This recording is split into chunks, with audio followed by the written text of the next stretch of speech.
굉장히 고급 기술이거든요. 이걸 지금 우리가 장착하게 됐다. 이제는 이 KF-21의 생존성이 훨씬 한 단계 업그레이드, 진화된 겁니다. 이렇게 되면 적이 KF-21을 떨어뜨리기는 굉장히 힘들 거예요. 그럼 적도 이런 거 쓸 수 있지 않냐? 쓸 수 있죠. 그러니까 모든 여러분 무기체계는 창과 방패의 싸움이에요. 이 창과 방패의 싸움에서 항상 우리는 어떻게 된다?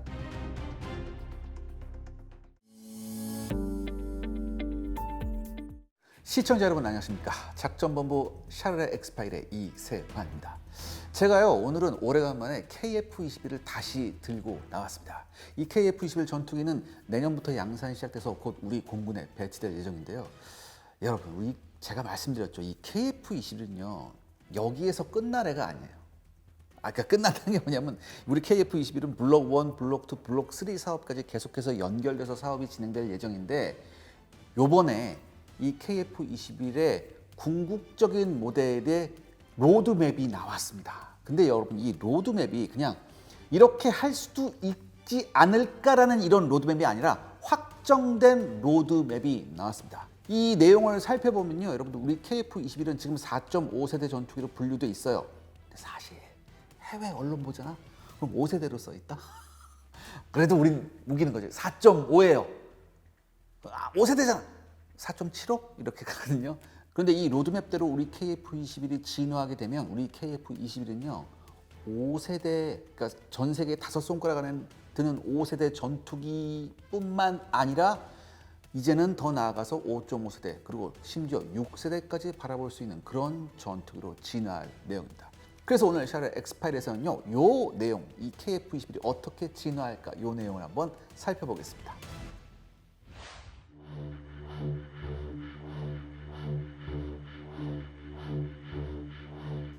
여러분 놀라지 마세요. 무려 11가지입니다.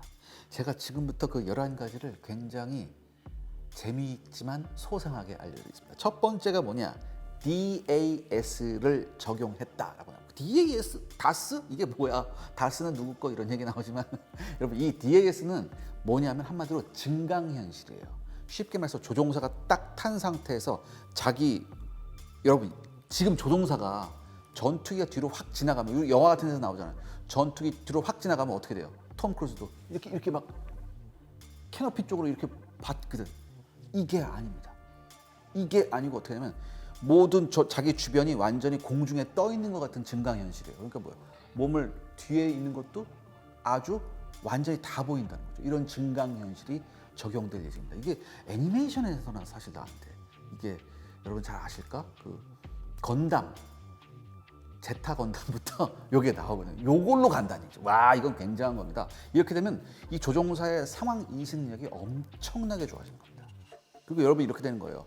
그냥 내가 공중에 떠 있는데 그게 뭐라고 하는데 그게 아니에요. 이 전면 이 증강이 형식이 되면 어떻게 되냐? 만약에 자기가 좀 공중에 떠 있는 것 같은데 오른쪽을 딱 봤는데 멀리서 적이 있다. 그럼 거기 표시가 딱 됩니다. 표시가 딱 돼서 바로 락 온 하면은 뭐예요? 요것만 버튼만 누르면 바로 미사일이 걔한테 쫓아가는 거죠. 그러니까 이게 굉장한 기술입니다. 좀 빨리 이게 좀 실현됐으면 좋겠고, 두 번째는 우리 KF-21이라는 이 A사 레이더가 ES와 EA 기능이 구현된다. 쉽게 말해서 아주 쉽게 말씀드릴게요.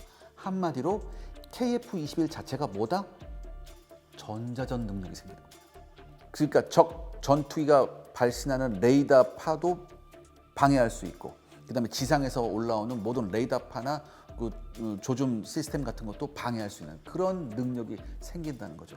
그러니까 여러분들 A사 레이더라는 건 뭐예요? 각각 모듈 하나하나가 원하는 주파수를 내보내거나 할 수 있거든요. 근데 얘는 원하는 주파수를 내보내고 또한 그것을 방해할 수도 있는 그런 능력이 생기는 겁니다. 그 다음에 이제 대세가 되긴 했는데 유무인 복합 미션을 합니다. 쉽게 말해서 우리 KF-21이 무인기하고 대동하고 가는데 이 복합적인 작전 수행을 누가 도와준다? AI가 도와줍니다. AI가. 그러니까 KF-21의 작전 수행을 도와주는 AI가 탑재되는 거죠. 이 AI는요, 이 KF-21의 비행 및 무장 선택에 가장 최적의 선택을 할 수 있게 도와줍니다. 그러니까 조종사의 조종 부담이 확 줄어드는 거죠. 그러니까 알아서 적이 예를 들어서 뭐 100km 밖에서 적이 탐지됐어요. 알아서 장거리 공대공 미사일이 이미 준비되어 있습니다. 딱 얘기하는 거죠. 그럼 어떻게 해요? 조종사는 진행시켜 이렇게. 이렇게 되는 거고요.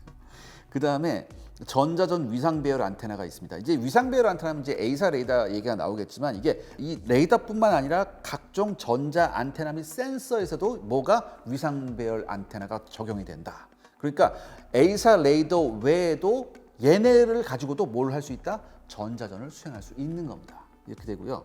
그 다음에 투발형 디코이라고 있습니다. 여러분, 이 투발형 디코이 굉장히 좀 어려운 단어인데 투발형은 뭐예요? 투발형은 뭔가 떨어뜨린다는 거죠. 떨어뜨리고 디코이는 뭐냐? 이건 한마디로 미끼라는 뜻이에요. 미끼. 그러니까 쉽게 말씀드릴게요.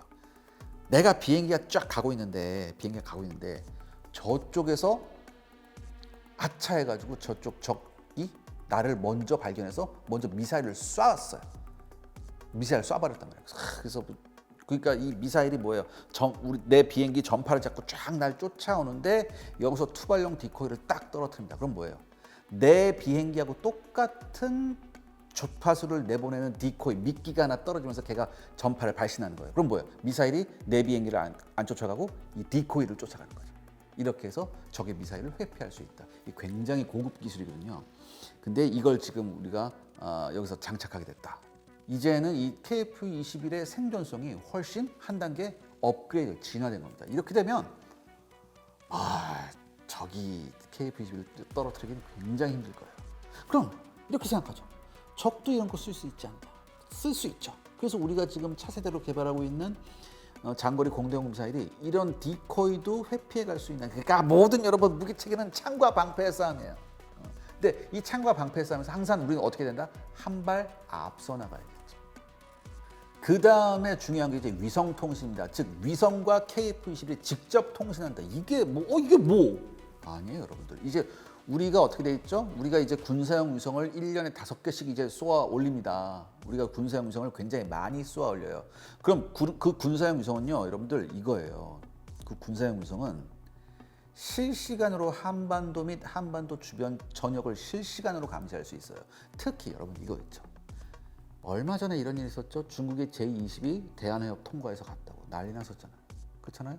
근데 이젠 이걸 못 한다는 얘기죠. 왜? 이 군사 위성이 아주 미세한 적외선 파장도 다 감지냅니다. 그래서 아무리 스텔스 기능이 있다고 하더라도 중국 전투기가 이렇게 오면 얘가 잡아내요. 그래서 이 잡아낸 정보를 실시간으로 누구한테? KF-21한테 전해줄 수 있다는 거죠. 그럼 KF-21은 뭐예요? 차단 작전을 할 수 있겠죠. 굉장히 중요한 기술입니다. 자, 그 다음에 이제 멀티 데이터 링크. 멀티란 건 뭐예요, 여러분들? 멀티 유무인 복합이죠. 쉽게 말해서 무인기와 데이터 링크를 하는, 즉 무인기와 같이 KF-21이 날아가면서 어떻게 해요? 서로 데이터를 주고받아야 될 거 아니야. 이 데이터 링크 시스템을 훨씬 더 고도화시킨다, 이런 뜻이고요. 그 다음에 또 하나 고도화시키는 게 있습니다. 뭐냐? KF-21의 스텔스화를 고도화시킨다. 이게 뭐냐? 제가 아까도 말씀드렸죠. 이 KF-21은 이미 외국에서 5세대 전투기로 분류하고 있습니다. 하지만 솔직하게 항공 전문가들이 봤을 땐 5세대 전투기에는 좀 못 미친다. 왜냐? 일단은 첫 번째 KF-21 기수 앞부분에 보면 동그랗게 뭐가 있어요? 적외선 탐지기가 있거든요. IRST하고 EOST가 이렇게 있는데 이게 기수 앞부분에 동그랗게 있는데 이게 사실 그게 스텔스에 도움이 되지 않습니다. 그렇기 때문에 F-35 밑에 있는 형식의 광학 추적기 IRST 그런 거 있거든요. 그런 형식으로 바뀔 거고요. 그 다음에 KF-21 보면 중간중간에 안테나가 좀 많이 나와 있어요. 근데 이 안테나도 내장형 안테나로 해서 스텔스화 시키고 또 중요한 게 있습니다. 여러분 보통 F-35나 F-22나 그 다음에 중국의 J-20 겉표면을 보면 그 이음매 있거든요. 이렇게 소재의 이음매가 톱니바퀴 형식으로 돼 있어요. 톱니바퀴 형식으로 이음매가 돼 있어서 이것도 레이더파를 난반사시키거든요. 그런데 KF-21 보면 이음매가 톱니바퀴형이 아니에요. 그냥 이렇게 돼 있거든요. 그 다음에 이제 리벳 그 자국도 많이 있고, 그런데 이게 사실 스텔스 성능에 전혀 도움이 안 됩니다. 그래서 제가 처음에 KF-21 런칭됐을 때 제가 그걸 유심히 살펴봤었거든요. 근데 아직은 그런 처리가 안 돼 있었는데 이번에 업그레이드 하면서 이 이음매 부분도 전부 다 F-35나 F-22처럼 스텔스 처리가 된다. 그 다음에 각종 센서나 이런 것도 내장형으로 하면서 완벽한 스텔스 형상으로 간다. 이렇게 이해하시면 됩니다.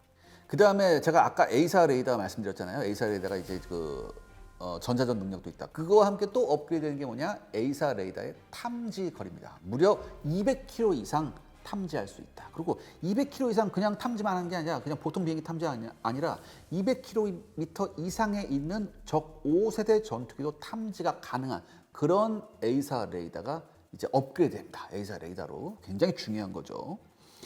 그 다음에 또 이제 에스코트 제머. 그러니까 아예 KF-21 자체를 뭐예요?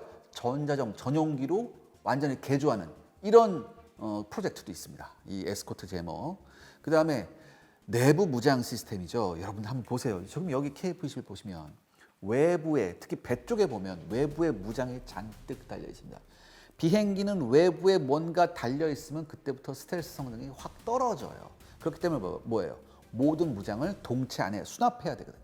동체 안에 수납해야 되는데 지금 배 쪽에 저렇게 미사일이 장거리 미사일이 딱 있지만 저거를 뭐예요? 동체 안에 완벽하게 수납할 수 있는 그런 형태로 간다. 그렇기 때문에 이제는 외부에 달려 있는 게 없기 때문에 완벽한 5세대 전투기로서 진화가 가능한 거죠. 여기에는 공대공 미사일, 장거리 공대공 미사일을 4발을 넣을 수 있고요.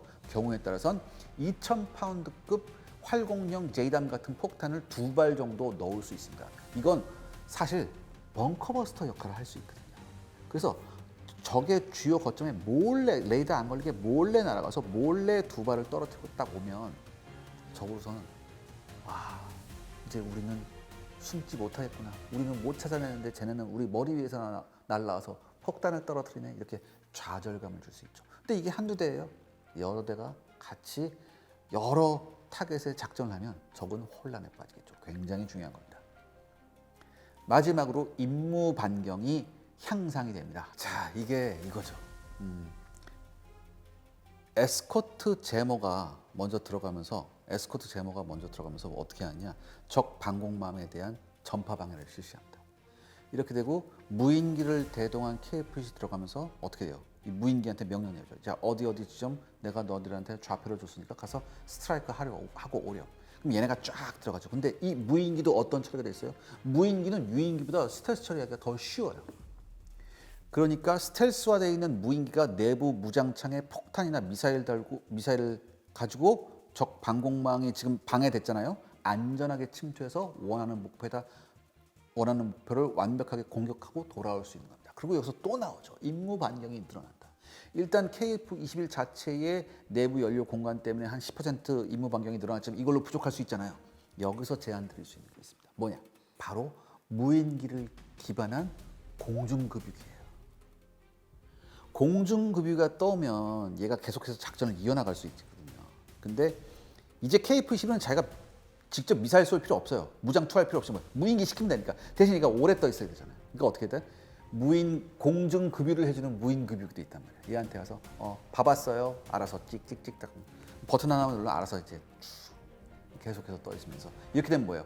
KF-21의 작전 영역이 훨씬 늘어나는 거죠. 이런 게 선에게 편대만 하늘에 떠 있어 보세요. 빈틈이 없어진다. 그쪽 방면 완전. 그러니까 이런 다양한 이게 이제는 기계가 사람을 대신하는 시대가 왔잖아요. 이게 무서운 겁니다. 그럼 우리가 저런 소생은 무섭다라만 생각해야 될까요? 아니야. 우리가 먼저 기술로 입도선면하죠. 우린 그럴 기술력이 충분히 있습니다. 이제 여기까지 잘 왔거든요. 이 다음으로 우리는 넘어가야 되죠.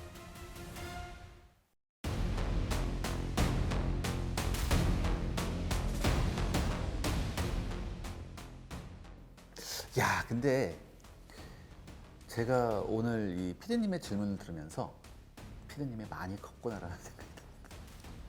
왜냐하면 내부에 뭔가 들어가려면 내부 공간이 충분해야 되지 않나요? 이런 질문을 PD가 한다고. 이게 사실 5세대 전투기가 모든 5세대 전투기가 가지고 있는 딜레마 중에 하나예요. 그런데 놀라운 건 우리 KF-21은 애초에 설계 단계부터 이 내부 무장을 넣을 수 있도록 여유 있게 설계가 됐어요. 처음부터.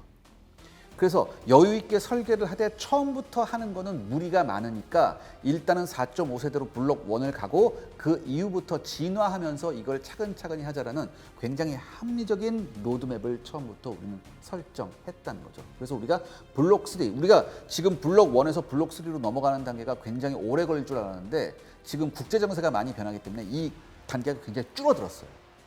한꺼번에 같이 간다. 뭐 거의 이 정도였거든요. 그래서 이 내부 무장창에 이 2000파운드급 유도폭탄을 2발을 넣는다. 이게 굉장히 중요합니다. 제가 아까도 말씀드렸죠. 그러니까 아니 그럼 이렇게 생각하잖아요. 아니 얘는 그럼 내부 무장창에 폭탄만 싣고 들어가면 적 전투기 나타나면 어떻게 얘는 속수무책이잖아? 이렇게 생각하죠. 아닙니다, 여러분들.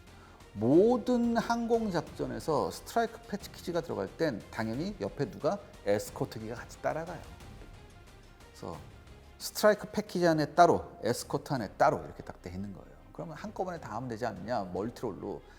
그러려면은 내부 무장창이 엄청 커야 돼. 아직 그런 스텔스 전투기는 없어요. 그래서 뭐예요? 앞으로는 누가 대신한다? 무인기 옆에 데리고 다니잖아. 무인기가 대신하는 거예요. 오케이? 이제 이해되셨죠? 그렇다면 여기에 장착된 2000파운드 그 유도폭탄의 위력은 얼마나 할까? 일단은 강화 콘크리트 있죠, 여러분들. 안에 철근 엄청 들어가는 특수 강화 콘크리트. 이것도 2m 이상 관통이 가능합니다. 근데 보통 이런 강화 콘크리트 블록을 해놨을 때 지붕 두께를 2m 이상 못 해요. 무게 때문에. 근데 2m 이상 그걸 뚫고 들어가면 뭐예요? 왜 이게 중요하냐, 여러분들. 강화 콘크리트 밑에다가 보통 비행기를 많이 숨겨놔요. 공군기지에서. 근데 이걸 뚫고 들어가서 파괴시킬 수 있는 거죠. 그 다음에 북한 애들이 뭐야? 북한 애들은 세상에서 제일 땅굴을 잘 파. 얘네는 무슨 뭐 두더지 사촌인가 봐. 땅굴을 굉장히 잘 파요. 그것도 안반 땅굴을 잘 판다? 그런데 얘네는 단 한 발로서 이 갱도 입구를 완전히 무너뜨려 버릴 수 있어요. 그렇기 때문에 북한이 자랑하는 이 땅굴, 갱도 이런 것들도 무력화시킬 수 있습니다. 그 다음에 이런 강화 콘크리트뿐만 아니라 모든 강화 표적도 이 2000파운드급 활공용 유도 폭탄에는 견딜 수가 없습니다. 그리고 지하시설 같은 것도 한번 맞으면요 거대한 크레이터가 파져요. 그래서 살아날 수가 없습니다. 그 다음에 2000파운드급 2발을 실을 수 있다. 그럼 1000파운드급 초장거리 공동자에는 몇 발? 4발까지 실을 수 있다. 그러니까 얘가 같이 올라가서 에스코트기나 무인기하고 같이 올라가서 그 어떠한 작전도 동시에 수행할 수 있다는 거죠. 굉장히 중요한 겁니다.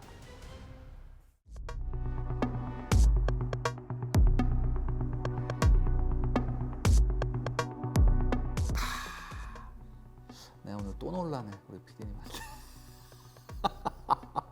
이 연료가 아까 여러분 이 사진 보세요. 지금 KF-21이 달고 있는 것 중에 제일 큰 거 있죠. 날개 안쪽에 달린 거. 저게 뭐냐면 연료 탱크예요. 연료 탱크거든. 그러니까 중요한 게 뭐냐면은 이 스텔스 작전 같은 건 몰래 들어가서 몰래 하고 나와야 되는데 저런 연료 탱크를 달아버리면 뭐예요? 장거리 작전이 힘들겠죠. 몰래 못 들어가요. 왜냐하면 저 연료 탱크가 다 레이더에 잡히거든. 그러니까 저거 없이 들어가야 된단 말이에요. 그래서 현재 지금 계획이 뭐냐면은 KF-21을 여러 가지로 정밀 측정해 보니까 의외로 내부 공간에 빈 공간이 많다. 그래서 이 빈 공간에 뭐 어떻게 내장형 연료 탱크를 증설해서 행동 반경을 어느 정도 좀 늘릴 수 있다. 그렇죠? 그래서 대충 계산을 해보니까 한 2,500파운드를 추가 확보할 수 있대요. 이 내부 연료 공간을. 그래서 이 행동 반경을 10% 정도 향상시킬 수 있다는 계산이 나왔습니다. 근데 이게 사실 여러분 쉬운 게 아니에요. 이게 하다 보면은 사람이 욕심이 좀 생기거든요. 그러니까 형상을 조금 바꿔볼까? 이런 좀 유혹도 받을 수 있습니다. 근데 형상을 바꿔버리면 이게 스텔스성에 좀 악영향을 미칠 수도 있거든요. 그래서 요거를 중간에서 적절히 타협하는 게 굉장히 중요한데 지금 이 작업을 시행하고 있습니다. 그러니까 어떻게 됐든 이 한 10% 정도 행동 반경이 늘어날 수 있다. 이렇게 생각하시면 돼요. 그러니까 보통 이제 한 KF-21 행동 반경을 한 뭐 1200에서 1500 정도 보는 여러 가지 시각이 있는데 이렇게 되면은 거의 한 1700 정도로 늘어나는 것이 목표가 아닐까. 한번 이렇게 조심스럽게 추측해 봅니다. 그러니까 이 내부 공간을 어떻게 해야 되느냐. 이건 사실 우리 KF-21만의 문제가 아니고 모든 전투기가 가지고 있는 문제예요. 특히 5세대 전투기가 있는 문제인데, 그래서 여러 가지 고려사항이 좀 이렇게 나오고 있습니다. 첫 번째는 뭐냐면은 KF-21도 보면 단자형이 있고 복자형이 있잖아요. 특히 복자형 같은 경우에는 좌석 전체, 뒷좌석을 완전히 드러내고 뒷좌석 전체를 연료로 채워놓는 형상을 하면 어떨까, 뭐 이런 얘기도 나오고 있고, 그 다음에 여러 가지 또 제안이 나오고 있습니다.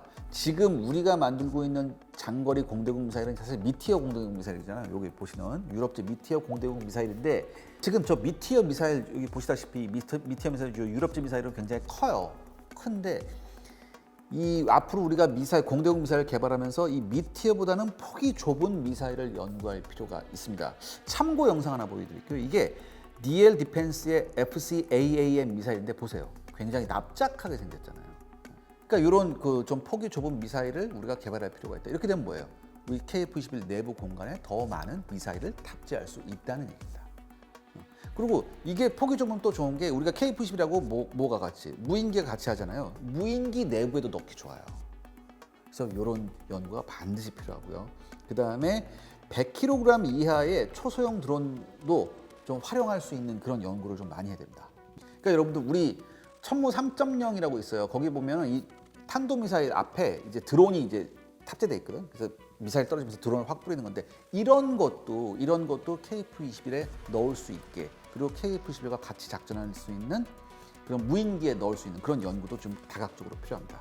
그 다음에 또 재미있는 제안이 하나 있어요. 이제 미그 29 SMT라고 있습니다. 이거 보시면 이 그 조종석 후방부터 꼬리 날개까지 좀 이렇게 솟아올라, 약간 저기 직선으로 연결되면서 약간 솟아올라 있어요. 여기에 추가 연료를 넣는 방법입니다. 근데 이쪽은 그렇게 스텔스에 큰 영향을 받지 않는 쪽이래요. 그래서 이런 것도 한번 우리가 연구해 볼 필요가 있지 않을까 한번 생각해 봤습니다.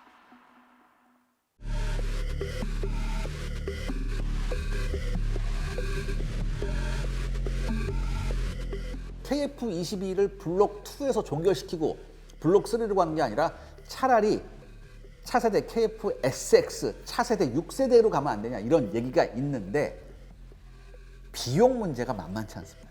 솔직히 말해서 어마어마한 비용이 들어가요. 그리고 여러분들 기초적인 문제가 뭐냐면, 이게 그렇게 되면 어쩔 수 없이 형상이 전체적으로 변해야 되는데, 이건 새로운 전투기를 만들겠다는 거잖아요. 비용 감당 못합니다. 솔직하게 말해서. 그 다음에 여러분들 뭐 미국으로부터 6세대 전투기 도입하자. 미국이 5세대인 F-22도 안 팔았습니다. 물론 보급형이라기는 좀 그런데, 하여튼 저 F-35는 뭐 다 뭐 이렇게 쳐낼거 하면서 이렇게 파는데 F-22도 안 팔았잖아요. 근데 6세대를 판다? 물론 트럼프라면 팔 수 있지 않을까라고 이렇게 생각하시는 분들이 있는데, 일단 이 미국에서 나온 이 6세대 전투기도 아직 이게 기술 실증기 개념이고 아직 양산형이 안 나왔잖아요. 이게 굉장히 시간이 많이 걸릴 거예요. 그리고 제가 거듭 말씀드리잖아요. 이게 안 팔아요. 이거 안 팔 것 같아요. 근데 트럼프는 팔 수도 있다고 했잖아요. 트럼프는 팔 수도 있다고 했는데, 그러면 제대로 된 6세대 전투기를 팔까? 아니요. 굉장히 많이 다운그레이드 시킬걸요. 제가 생각해봤을 때. 그리고 웬만큼 좋은 플랫폼을 갖고 있는 나라는 굳이 이리로 갈 필요가 없다니까. 비용 대 효과에서 굉장히 불리한데 이럴 필요가 없다니까. 그러니까 이렇게 안 갈 거예요. 그리고 제가 거듭 말씀드리는데, 새로운 KF-XX로 간다. 굉장히 힘듭니다. 굉장히 우리가 지금 국방력에 몰빵할 수 있는 나라가 아니기 때문에 힘들어요. 그리고 우리 공군은 사실 F-35를 더 원하는 방향이에요. F-35를 운영해 봤더니 물론 뭐 여러 가지 더러운 점도 있는데, 배알이 꼴린 점도 있는데, 그래도 F-35만한 게 없다라는 얘기가, 그런 얘기를 많이 하고 있어서 이렇게 되면 KF-21이 붕 떠요. 제가 이게 KF-21만을 위해서 드리는 말씀이 아니에요. 굉장히 합리적인 방법을 찾아야 되거든요. 그렇기 때문에 이 차세대 KF-XX 요거는 아직은 좀 시기상조다. KF-21 굉장히 준수한 전투기, 아직 공군에 배치도 안 됐잖아요. 얘가 배치되면서 충분히 운용을 하면서 얘가 미래전 블록 2, 블록 3로 나가면서 발전이 엄청 될 거거든요. 그렇다면 저는 공군도 그때 대해서는 어느 정도 만족할 수 있지 않을까. 여러 가지를 한번 생각해 봤을 때 굉장히 우리는 지금 올바른 방향으로 가고 있고 합리적인 선택을 하고 있는 중이다. 저는 이렇게 정리를 해드릴 수 있습니다. 자, 오늘은 KF21의 11가지 업그레이드 내용에 대해서 살펴봤습니다. 이 11가지 말고도 제가 오늘 말씀드렸듯이 여러 가지 좀 제안 드리고 싶었던 것, 이런 것들이 있거든요. 이런 게 잘 버무려져서 이렇게 된다면 저는 KF21은요, 세계에서 가장, 물론 주모, 여기 국뽕 한 사발 주시오, 뭐 이렇게 할 수는 있지만 난 오늘 그러고 싶어요. 이렇게 되면요, 가장 합리적인 미래 전투기의 모습을 KF21이 전 세계에 보여줄 겁니다. 한번 기대해 보시죠.